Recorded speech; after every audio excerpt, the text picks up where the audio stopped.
thriving business.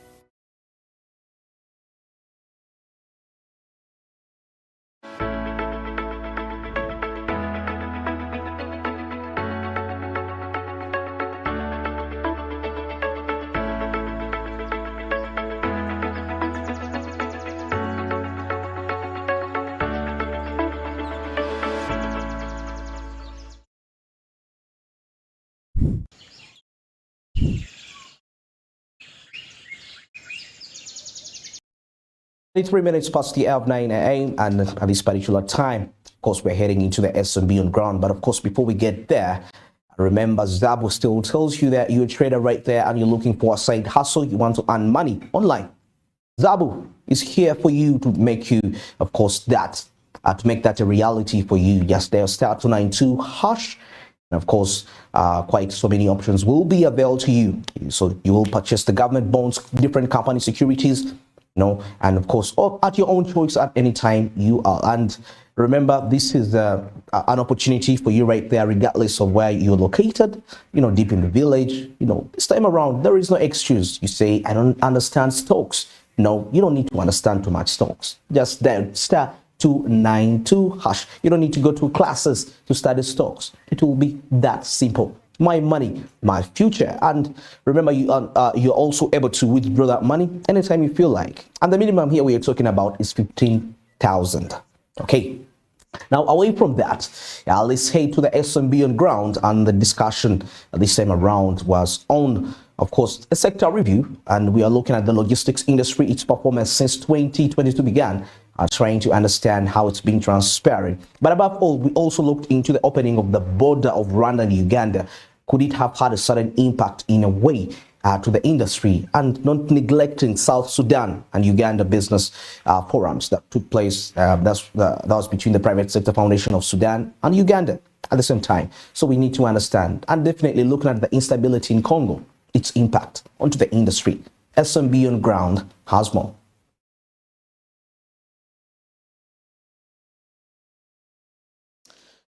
Smart Men's Business on Ground. I'm Andrew Barije, and today we are looking at the sector review. Looking at the different sectors, how they have been performing since the year began. We are coming to the festive season and preparing for the next year. And today in particular, we are looking at the logistics industry. How has it been transpiring ever since this year began? What have been the difficulties and what have been those successful points for this particular industry? And with me is an official from the Uganda Cargo Consolidators Association.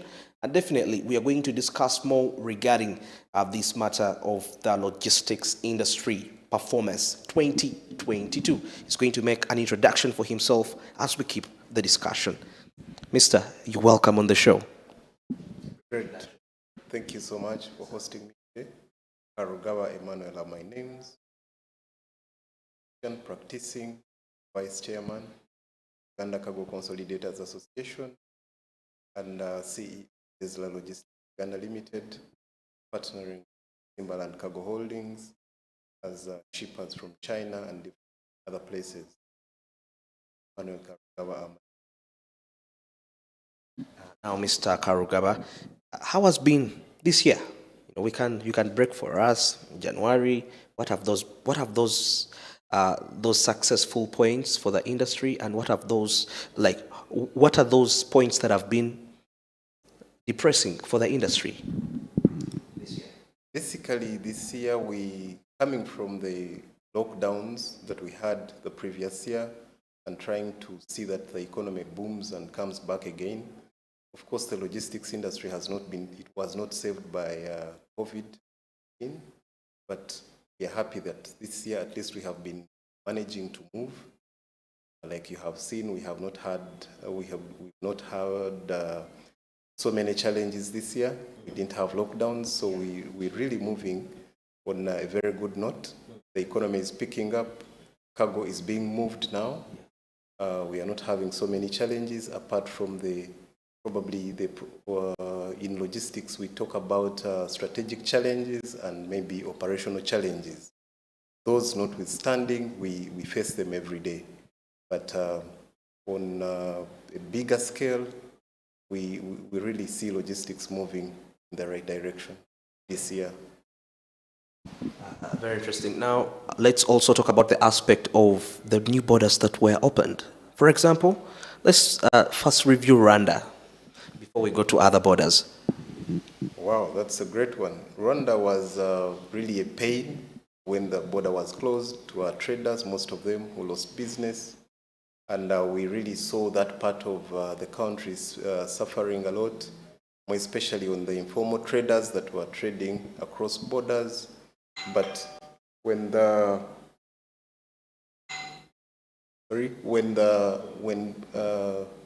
this year the president decided to open the border, we are seeing a great improvement, more especially in the formalized businesses that are moving into Rwanda. Yeah, however, we are also experiencing challenges on the informal traders who are flocking Rwanda. They are not still having a chance to enter that market, but on a larger scale, the formal traders have managed to access that market, and we are seeing that side of Katuna border, Mpondwe, being busier again, and Kajitumba moving into Rwanda as well, and crossing into other areas of Congo and some parts of Tanzania, that side. So we are really happy that our president sat and found it fit to open up those borders such that cargo can begin moving smoothly. So we are happy in that area. And now, looking at that particular area, let's also look at Congo coming on the East African community, coming on board, was also, I think, something very remarkable for the industry. And I believe we have lots of Congolese that come and trade in Uganda. You know, a lot come buy things, take them there to sell. Some as Ugandans trading within there. In respect to Congo, cause probably Rwanda, we might have had some long-term relations despite the closure of the temporal closure of the border. But now, what do we anticipate from Congo? Congo joining the East African community is a big boost to the community and the bloc, because it brings 120 million people into the bloc. And when the summit in Congo and Sudan by the Private Sector Foundation came into play, we have seen a lot of traffic of goods being moved into Congo. There's an insecurity problem. However, we are seeing some gains along the way, and our goods are beginning to move into Congo. We are having daily flights now from Entebbe that are moving into Congo, carrying cargo into Congo. Congo has a huge, huge market for Uganda, but unfortunately, our people in Uganda have not really taken advantage of that market being opened up in some of these areas, because we have seen markets that have been opened up by government, maybe to say the AFCTA market, EU market, the Asian market, the Middle East markets, the COMESA market itself. Most of these markets have been opened up, but we still have a logistics challenge to some of these markets, access to these markets. The logistics, basically moving goods into these markets, is still a big, big, big challenge. So we and the private sector are really working hand in hand to see that some of these, we get solutions to some of these logistics challenges, because as we say, when we are in logistics, the line between disorder and order is basically logistics. And we can only win with better logistics, because goods in Uganda are available, more especially the raw commodities.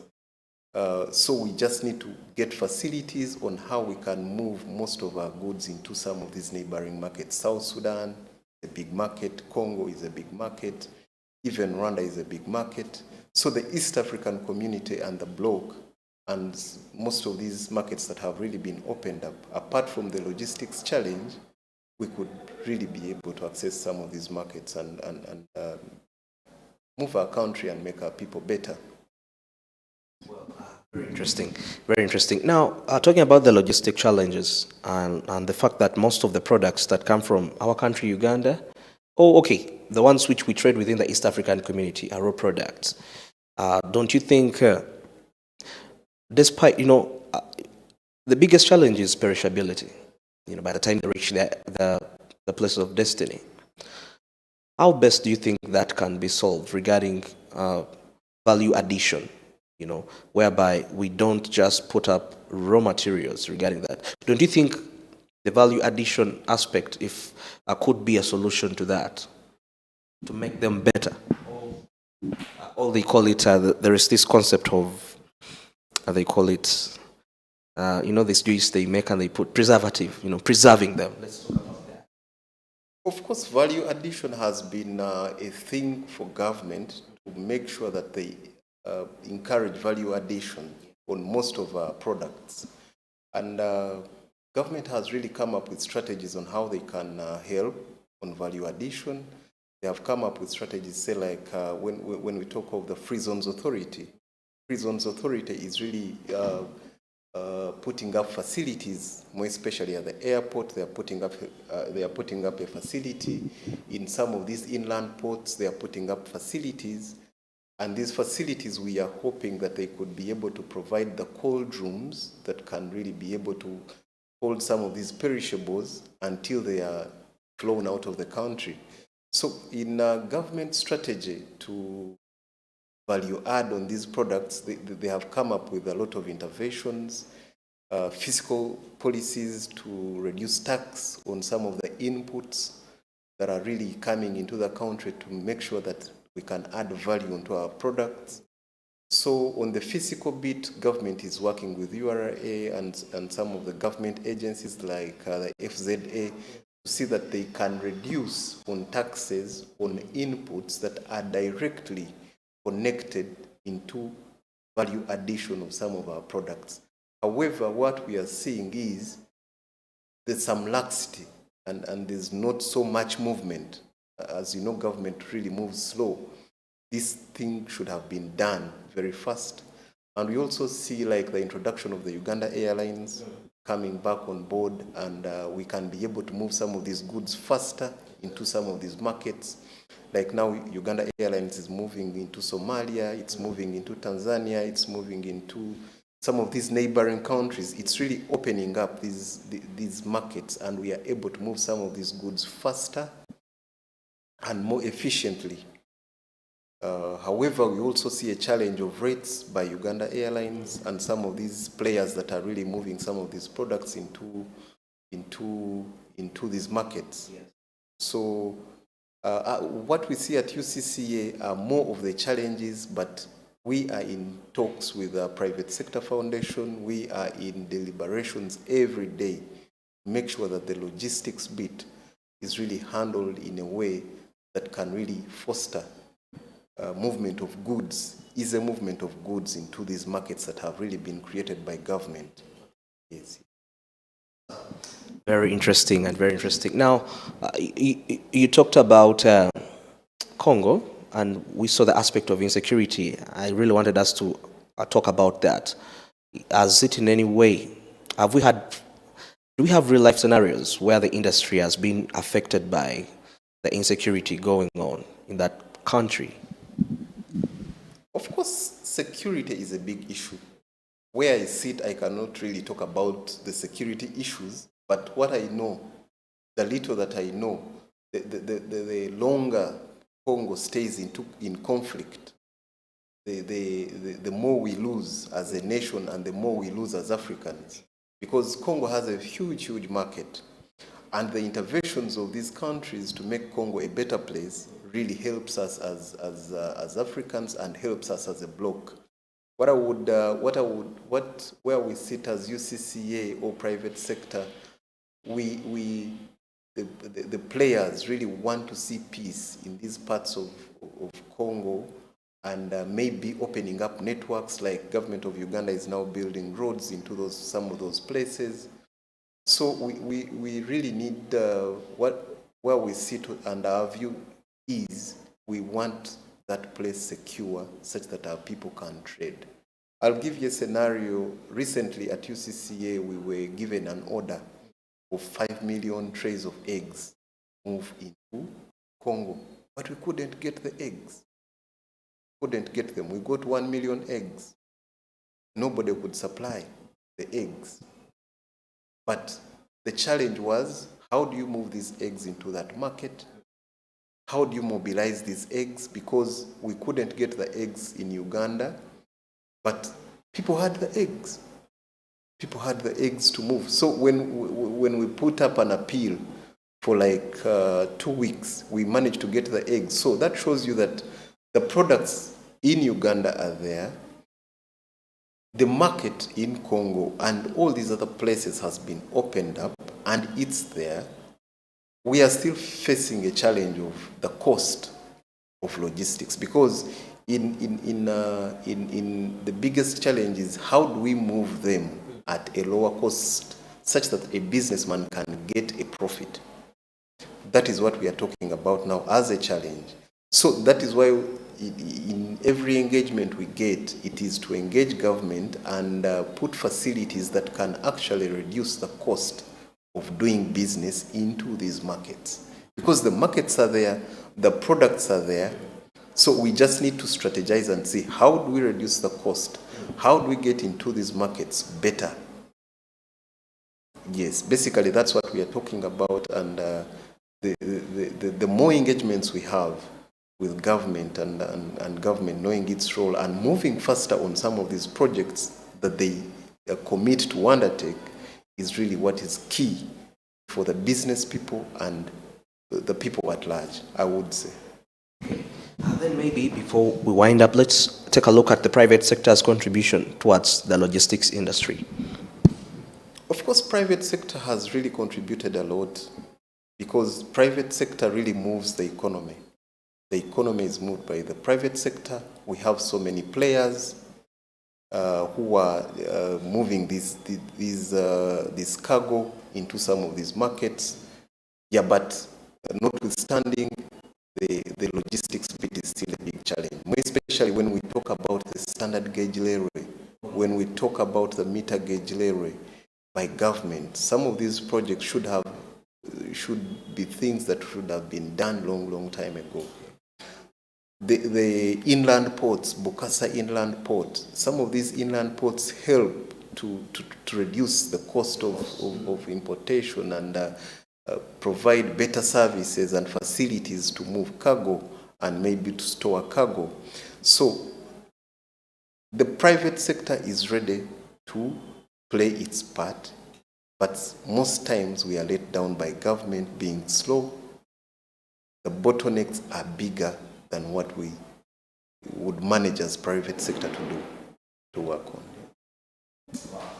Lastly, anticipations for 2023. It has been really a slow year, 2022, coming from COVID. We saw slow growth. Actually today, as listening to radio and what World Bank had talked about, the growth of Uganda's economy at 3.7%, we managed to surpass that, and the growth was being talked about as 4.5%. So we really see very good trends in terms of business and market opening, market access. We see some hope moving into 2023, and we hope, if all goes well, and China opens up, because China has also been a stumbling block in our business. It has been closed for some time. If we move into the next year and some of these markets are really opening up, and where our supplies are coming from, the raw materials from China also opens up, we really see a green light in 2023, God willing. Thank you. Yeah, it's been a great pleasure. All right, this was Smart Men's Business on Ground, and today the discussion was about the performance of the logistics industry in 2022. And one of my take-home points has been the aspect of expenses regarding logistic costs. You know, it's quite pretty expensive, and this is largely due to some other factors, and of course attributed to governments delaying in implementing certain decisions. You know, the standard gauge railway would be something very key in terms of reducing costs, logistic costs, because it turns out to be one of the greatest hindrances for the industry. Andrew Barije, Smart Paints Business on Ground.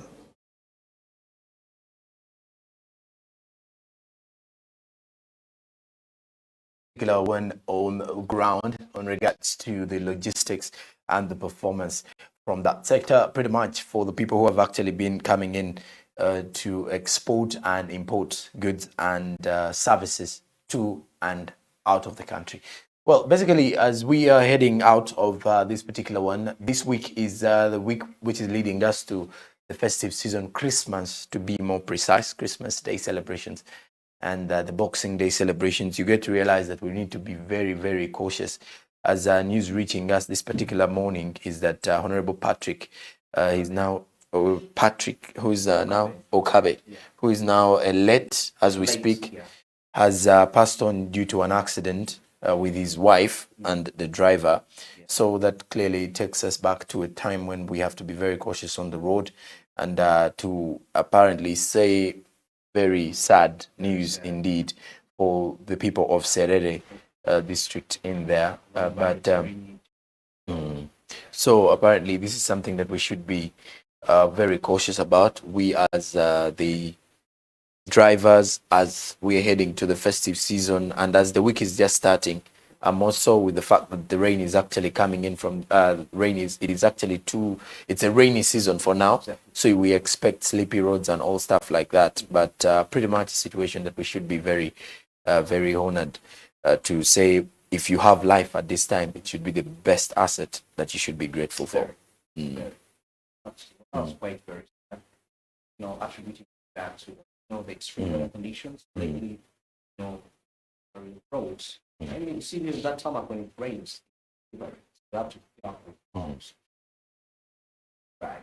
And of course, as we coming to you live from CSUN Suits and CSUN Hotel Suits here in JINJA, pretty much the time when we say thank you very much for being part of Smart Means Business this week. I'm Joram Paul Sonko with Barija Andrew, and the entire team of Smart Means Business is here with 7 minutes to go to the top of the hour. But quickly to remind you that investment is very possible with Zabo, platform by Altex East Africa. Dial *292# and follow the prompts. Quick start your investment journey in government bonds and securities, and you can quickly invest your money with a minimum of 15,000 Ugandan shillings. The markets open at 8:15 a.m. and close at 3:15 p.m. East African Standard Time. And do remember, the markets only close during weekends and during public holidays. Zabo says, my money, my future. And Smart 24 TV will definitely continue with live programming today. After that, after the show, we shall be having Financial Markets with Anthony Sebala. Later on, Yugi Tukole, Skill Up with Naomi Mutumba, and Jen Kolera with Hassan Nduga, all throughout the day today. I'm Joram Paul Sonko, and with Andrew Barija. And have yourselves a blessed week and a good day today. Good morning.